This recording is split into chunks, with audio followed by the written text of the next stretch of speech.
everyone, it's me, Canadiensis. Welcome to my channel, or welcome back to my channel. If you're new here, I post a new doll related video every single day, and today's video is going to be an unboxing and review of the Couture Laguna doll. Finally, they shipped my doll in a reasonable time frame where I am not the absolute last person to get the doll. Yay! So I actually have the entire Couture lineup, but I've only ever gotten to unbox Frankie, and I was gonna save all of them to just unbox at the end, but I want to open Laguna on her own because she's pretty new. She has the most beautiful box color ever. It's not quite teal. It's like very green skewing teal. It's beautiful. And I love these dolls' boxes too. And I actually haven't gotten to see my doll yet, so hopefully ours is really nice. But aren't these so cool? I really like them. I have mine on display right now. The dolls are still in them, but they look like really, really cute. And then let's pan the camera down so that we can see what she looks like. We gotta shake it.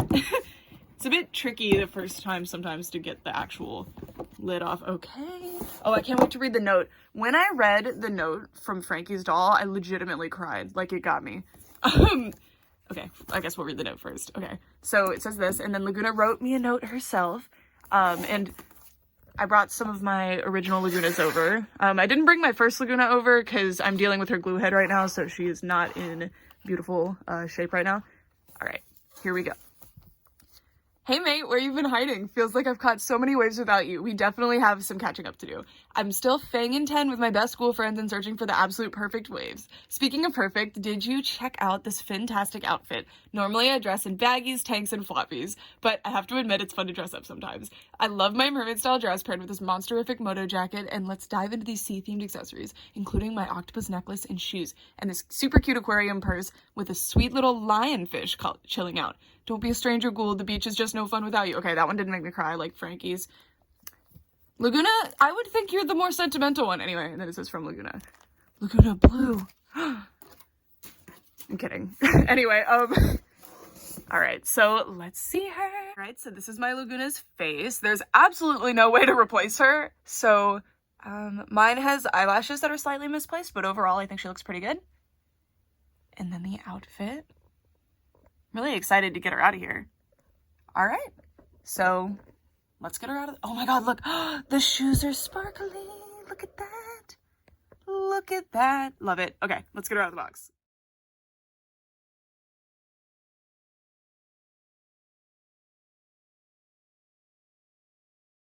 Couture Laguna is out of the box and looking really, really beautiful. Although, I don't know if this is just me, but honestly, I feel like she looks more like a Gen 2, which is this one.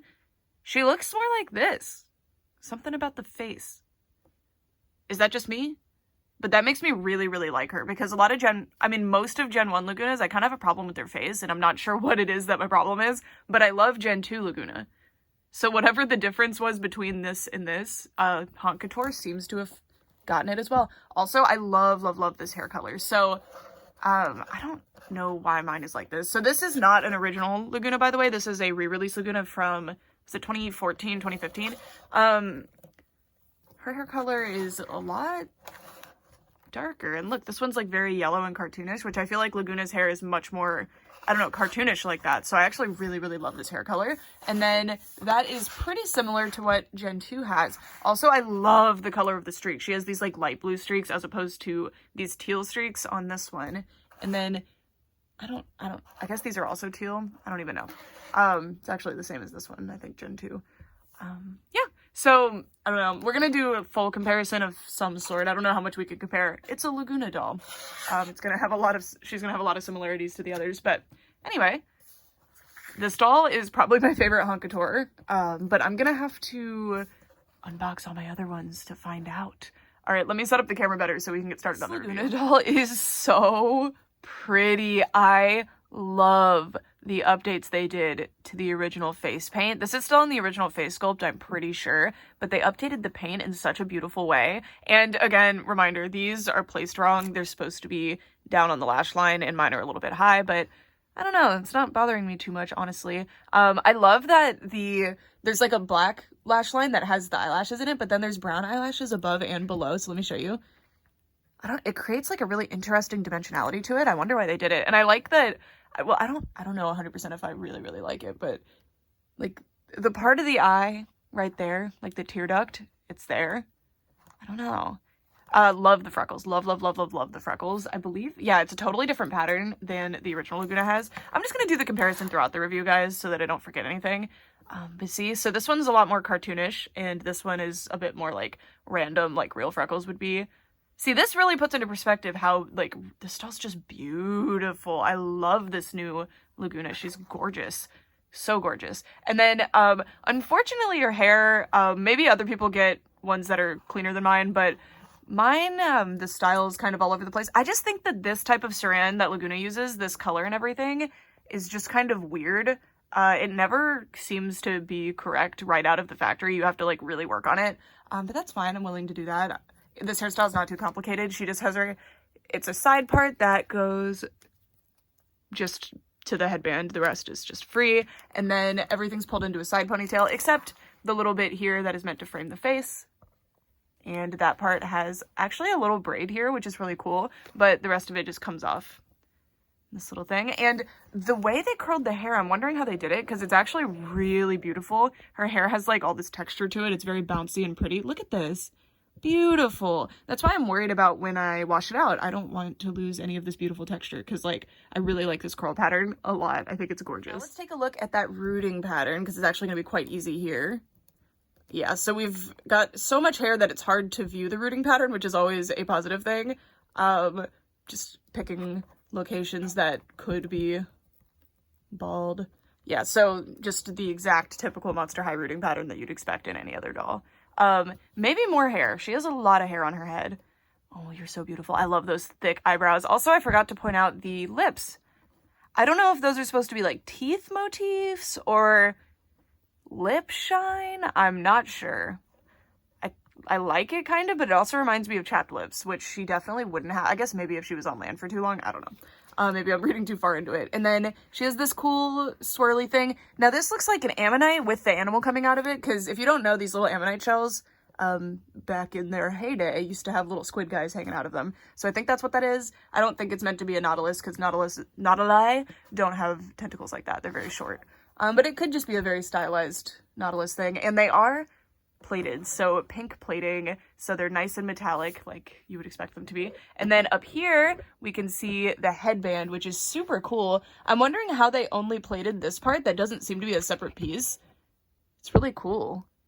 This, like, bryozoan, I don't know what that's supposed to be.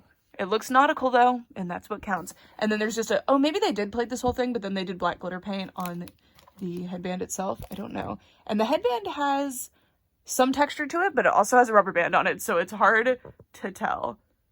But hopefully you can see that. I like the glitter paint that they used. I think it's really beautiful. Hope we start seeing collector dolls on the newer Monster High bodies. I like the old Monster High bodies just fine, but they are not strong enough to hold really elaborate outfits. And case in point, she can't really articulate because of this coat. It's made out of a see-through vinyl material, which I actually really love. I think this looks amazing and really matches her theming well, but she can't move because of it. Like, this arm especially is very hampered for whatever reason, and it's just because the old Monster High body is so delicate that you can't really force it too much. But it looks good. I like it. And I like the little fake zipper tracks. I'm glad that they did that. It adds a lot to this jacket. It's a very nice piece. I love this ruffly piece, especially at the shoulders, and the little collar too. Looks really good. And we are going to be taking this off in just a moment, but first I want to make sure that you can see what the dress looks like with the coat. So I'm going to move the camera down just a little bit. So this is what the dress looks like. It's another mermaid dress. I'm so done with mermaid dresses and doll lines, also high-low mermaid dresses especially, but this is Laguna, so I feel like I could excuse it this time. But this is what the outfit looks like all together with the jacket. And then I'm going to take the jacket off so that you guys can get a better look at the dress without it. And there's the back of the jacket. Really like this piece. Also, very thoughtful. She has this little plastic jacket on that they actually sewed. And it's meant to protect her arms. Well, I don't know if they actually sewed this one, but on Laguna they did. But it's meant to protect her skin from getting stained. I don't know how this would stain, but I appreciate the extra thought. This is what the dress looks like without the coat. As much as I love this piece, like, this is a really strong piece, and I like it for Laguna a lot too. I think it's, like, very sporty and fun, but this dress did not need that, but again, I really appreciate that it has it. With me, if I don't like a piece that a doll comes with, as long as it's not the main piece, being able to take it off and put it on another doll is so far preferable, especially when a doll is expensive like this, because that means that I have more mix and match potential, and it's never a bad thing if I dislike a piece with another thing. I want to make that abundantly clear. So like, and I do actually really like this piece, but I feel like this vinyl material was not brought back in anywhere. I think it would have been better to use this here, actually. And I'll kind of explain what my thought is there. And that would tie this into the outfit a lot better. But I think the dress looks really, really good like this. But they had to bring more, like, Laguna into it, I guess, so I kind of understand. Anyway, she has a plated octopus necklace, and it is beautiful. Look at this. It's got a rope with an octopus on it, and the octopus sculpt is really, really cool. And I love this dress. Check it out. So there's a black netted little like top neckline thing, and then this is very reminiscent of the original Laguna, her little scaly swimsuit top thing. So cool. But it has these little dots that you're seeing are applied on top of the fabric to give it like a shiny scale effect, which I think was a really good idea. I think it looks really good. And one of the biggest problems with Monster High, and one of the biggest strengths, it can be both, is that almost everything they do is printed fabric, like all the fashion. And in a positive way, like, that's really cool because they do a lot of fantastic prints. Obviously, this isn't like a super complicated or interesting one, but you know, it's fun. But the problem is that it makes things look very flat and lifeless. So adding stuff like this really helps up the expensiveness and interest of the piece. So I actually really approve of that. I think it's super cool. So big fan of that. And then the netting continues here, which I really like. And then there's this belt here. I don't know if I want the belt on her.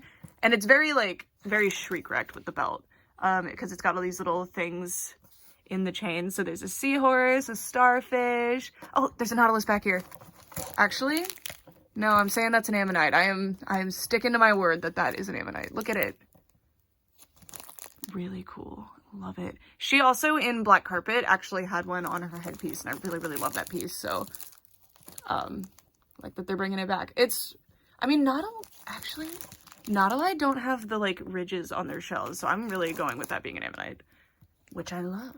Anyway, everybody's like, I don't care. Like, who cares, bro? Seriously. Anyway, she has this, like, really, really cute little curl to her fins. I don't think that's intentional, but most of the dolls probably have it because the jacket. How cute is that? Now it makes me wish her fins were curled like that in the first place. It's so, so cute. And then the little, like, bottom portion of the dress is about, I mean, it's the same as the top, just longer. And then we get down to the bottom of the dress, the bottom, which is the, like, mermaid part of the dress. Yeah, so one of my biggest problems with high-low dresses on dolls, and, well, I just don't like high-low dresses even in reality. She has a bit of hair shedding, which is expected. That's pretty normal for Monster High, and Saran hair in general. Okay, I don't like high-low dresses, so please take my opinion with a grain of salt if you like them. But one of my biggest problems with them, especially in doll form, is that the front is detailed and the back is not. So this is not lined or anything. You're just seeing the, like, gross raw back of this fabric, and this is like some kind of weird cellophane plasticky fabric. Not the biggest fan. And for the grand finale, this is like cellophane or something applied on top of this material.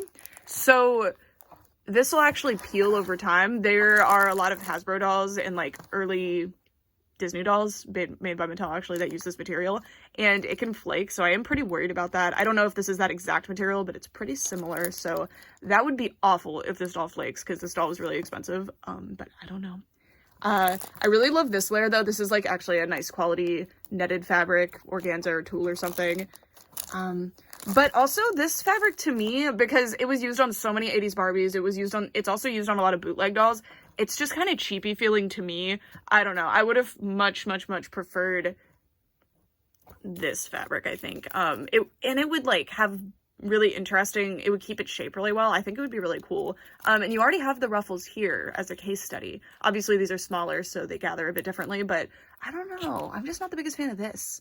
And because it's a mermaid cut dress, it wouldn't even have to be mermaid cut at that point. I mean, not this high up anyway, because you'd be able to see the shoes regardless. I don't know. But that's just my, like, if I could change one thing, I would change that. It still looks really good. Like, I don't mind it too much, but also, like, the color of the blue here is not my favorite with the plated blue up there and the color of her hair. I just feel like it's a bit different. And the point of this mermaid high-low dress is that you can see the shoes, and that is a remarkably different blue color. Not my favorite. These shoes remind me of Shriek Wrecked a lot. I don't know if they're a reused mold from G1. If they are, I don't have the doll. I know Scarus Laguna had octopus shoes, but I think that they were, like, the front of the shoe had the octopus on it. I don't remember. Anyway, these are glorious. They have, like, a micro glitter in them. Like, beautiful, beautiful, buffed in micro glitter, I'm pretty sure, because it doesn't feel like rough glitter that's just applied on top or sprayed on top. Maybe there's just a clear coat on top, but I don't think there's a, there might be a clear coat. It's hard to say, but anyway, like, these are glorious. Look at the little octopi. You can see their little eyes, and oh my gosh. There is a texture down here too, but I can't 100% tell. I think that's a seashell there. This is so cool. Is there anything on the sole of the shoe? I always forget to check. Nothing on the sole of the shoe. Is this not, like, the coolest shoe? Oh my god, the tentacles wrapped around each other as the... Are you kidding? And then the socks, these are so Shriek Wrecked to me. Like, all the Shriek Wrecked dolls had shoes in a very similar shape with socks like that. Like, look! Very Shriek Wrecked. And Shriek Wrecked is one of my favorite Monster High lines, so, you know, that's nice for me. Love the little socks with the starfish on them, and that makes this more Laguna because she's not just wearing, like, a semi-formal dress. I mean, I don't know if I would call this dress 100% formal. I don't know. But having, like, the weird sock situation down here makes it more Laguna. Although I wish they were fishnets, but maybe that's too easy. And then she, of course, has her little fins down here, and they are rubber banded on, and I'm leaving that on in perpetuity. And I just noticed, look, her skin, I don't know if you can tell. Oh, yeah, you can. It's really shimmery, and this is, I mean, this isn't the original Laguna, but, you know, they casted all the Lagunas the same way. Her skin is maybe pearly, but I don't know if that's even intentional, so that's pretty cool. And again, this is, oh, the reproduction dolls had the worst stands ever. This is reproduction, you can tell by her shoes being awful. Almost the end of this video. Now we need to look at the accessories. So Laguna comes with a original Monster High style stand. She has a plated base and a much harder plastic for the stand pole and the stand clip than usual. I do think that they've updated this since Frankie, though. I think Frankie had a really breakable one kind of made out of this material, but they're using a plastic now, and it doesn't look as good, but I mean, it's still plastic, sorry. I don't 100% know plastic grades, but ABS plastic tends to be the easy shatterable plastic like this. And I believe they were making the stand clip out of that, so I'm glad that they stopped doing that, because a lot of people's Haute Couture stands were breaking and they were very sad about it for obvious reasons, because that would suck. So even though this is, like, frosted looking, I appreciate it. Also, before I forget to point it out, my doll has horrific arm articulation. Like, it's just really loose. I assume it's from the jacket, but that's not great. And she has this tiny little pearl, it is pearly, literally, pearly pearl bracelet. It's really cute. And there's a little, what I think is a sand dollar right there. Or is that some kind of symbol, actually? It looks like a sand dollar, but stylized with some type of symbol. It's really beautiful. She's so cute. And then we have a hairbrush made out of the same harder plastic, and it is that plated material that the stand is using. This is the purse, and I know what it looks like because the original Generation 1 Laguna actually came with Neptuna in a fishbowl purse. And this is a dead fish in a fish tank purse, but this is a zebra turkey fish or a lionfish, so I guess she killed him. I'm kidding. Just a little skeletal guy. He's actually really cool. I really like this. And lionfish are super cool. They're also venomous. Or are they poisonous? I don't actually know if they, because the barbs are those venomous, or is it poisonous if you eat them? Like, I'm not sure. Do we care? Not really. But it's a really cool fish. Look into them if you'd like. One thing I think is really cool about this is that this panel is clear, but this one is actually blue, so that you get that, like, blue on the other side, or when you look at it this way, it just, I don't know. I just think that's really cool that you get, like, the option.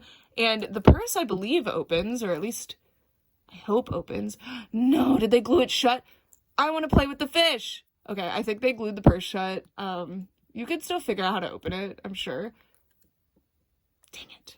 I'm an adult. This is a doll for an adult collector. Let me play with the dead fish.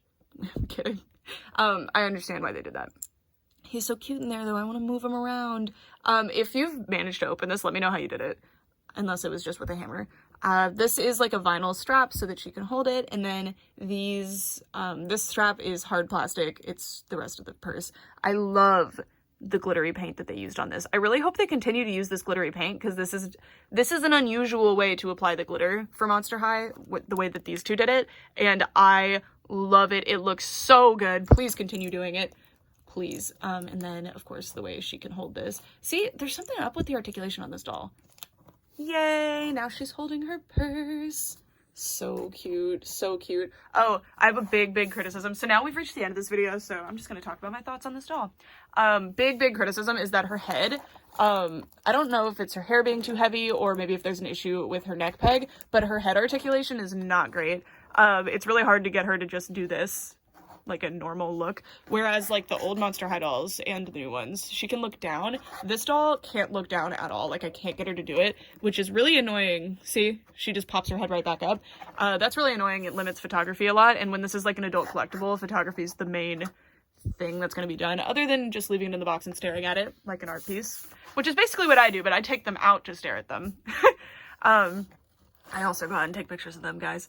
Anyway, I can't do a closing statement on a video of a doll that costed me $80 without pointing out the price. So this doll was a Mattel Creations exclusive. So Mattel Creations is how they release collector's edition dolls, and she costed around $80. That's a lot of money.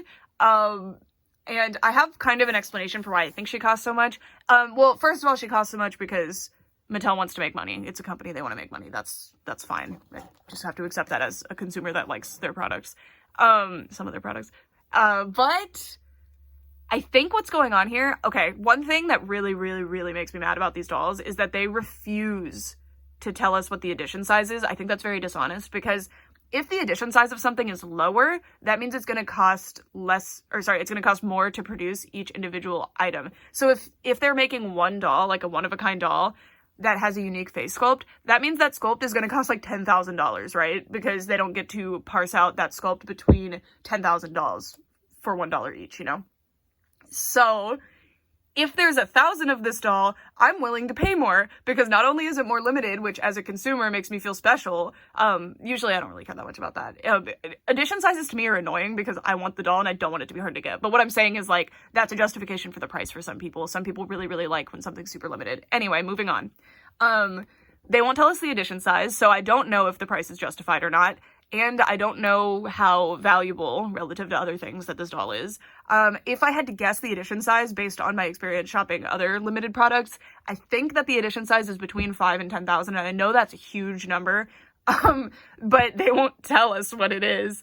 And other dolls, and an example of this is Bratz. Bratz actually told us with the Formal Funk dolls, they're limited edition, and they have the edition numbers on there, like they have numbers, but it's out of like 500,000 dolls. So I think that's just the typical Bratz edition size, to be honest. But they're smart and told us that was limited. So I think that's kind of the typical run of a doll if they don't decide to do another run. It's about 500,000, I would say. So imagine that there's at least 500,000 of all of these. Maybe that's a little high. We're going to say like 300,000 of all of these dolls. And then they only produce 5,000 or 10,000 of these. It's going to cost way more to make this doll. So I get it. But at the same time, as the consumer, I really want to be able to see my $80 in the doll. And there are things that make her feel very special, like the eyelashes, like the plated accessories, like the cool glitter method that they're using. But I don't know about the clothing. It's basically identical to Generation 1 Monster High clothing. I do like this glitter application, but they do that on Gen 1. So to me, it's like I've just bought kind of a typical Monster High doll. And if they weren't actively producing Monster High at all, and these were the only ones, that would also kind of justify the price a little bit, although that made me madder. Honestly, when I first was getting Haute Couture, I was really frustrated because we had no news about the playline, and I was really mad because I was like, I don't want to just have to be buying, I mean, you don't have to buy anything. That's the biggest thing. You don't have to buy it. But I was like, okay, I really want all these, but I'm buying these. I have no news on Playline. I have no news on affordable Monster High dolls coming out anytime soon, and that was really annoying. But now we're getting Real Drama for $25 each, and I know they're impossible to buy. There's the pre-productions, there's actually G3 on the shelves. Like, there's a lot going on for Monster High at a more affordable price point. So I'm not as mad at Haute Couture anymore because it's just like a luxury option, I guess. But I really, really strongly believe that if these were $50, these would be so good. I just think 80 is like really, really high for them. But anyway, I say all that not to bootlick Mattel. It's a company. I'm not associated with them. I don't really care. But just as kind of like a thought exercise, I guess. And yeah, I like the doll. I am forced to spend $80 to get her because if I don't, I will have to spend a lot more secondhand. Anyway, I really, really like her. Like, I think this is one of the strongest Haute Couture dolls. I have seen all of them in person. My friend Lookin' Bratz actually had all of them at the time when I went and visited him, which was all but Laguna, and I was really, really impressed. It's gonna be between this one and Frankie for me. This doll is beautiful, beautiful, beautiful doll. If I decide to frame my mind as I'm paying $80 for the design of this doll, and I really, really like the design of this doll, then I'm happy. Genuinely, I am happy about this doll, but that doesn't mean you have to be. Just so you know, if I say that I like something and I feel the price was justified in any way, which I don't think it was, you don't have to agree with me. Just a heads up. I've seen some weird opinions about that in the comments before. Anyway, that's it for this video. I love her, and I think it's so thoughtful, that, and I try to be positive about the companies, even though I know they're corporations, they want money, but I think it's really, really cool that for people that don't like Gen 3, or for people that do like Gen 3 but miss Gen 1, they give you both. So these two dolls came out within like a month of each other, actually during the same month. That's really cool that people who really like Gen 1 and aren't super into Gen 3 have that option, and people that like both also have that option. I think that's really, really fun, and I really appreciate that. I think it's actually pretty thoughtful of them because, I don't know. It's hard to say if they're making a lot of money on Haute Couture or not. I have no idea how much the cost to produce them is. Although it is definitely like higher than these, they have upped the price by a lot, so I don't even know. Anyway, that's it for this video. Thank you guys so much for watching, and I'd love to know who your favorite like Laguna look is. These are all of the Monster High gens. I'm just including Haute Couture as its own thing because although they're in the Gen 1 style, to me, they don't really look like Gen 1 dolls. They're just reminiscent of Gen 1 dolls. And it's not just the eyelashes. Look at the eye style. The eye style is very Gen 3. You see what I mean? And the paint style, very Gen 2, very Gen 3. They kind of have their own thing going on. They're not just a Gen 1 doll with fancier clothes. Oh, I kind of left my train of thought earlier, but like, the weird thing about Haute Couture to me is that and I know there's a lot of inflation, so prices that are possible have kind of changed. I mean, at least that's the excuse they give us. Ghouls Rule and Haunt the Casbah dolls feel just like these, except that they don't have rooted eyelashes and their hair's not as long. Anyway, that's what I'm gonna leave you at. Those dolls were $20 retail, $25 retail. Anyway, that's it for this video. Thank you guys so much for watching. For real this time. Bye!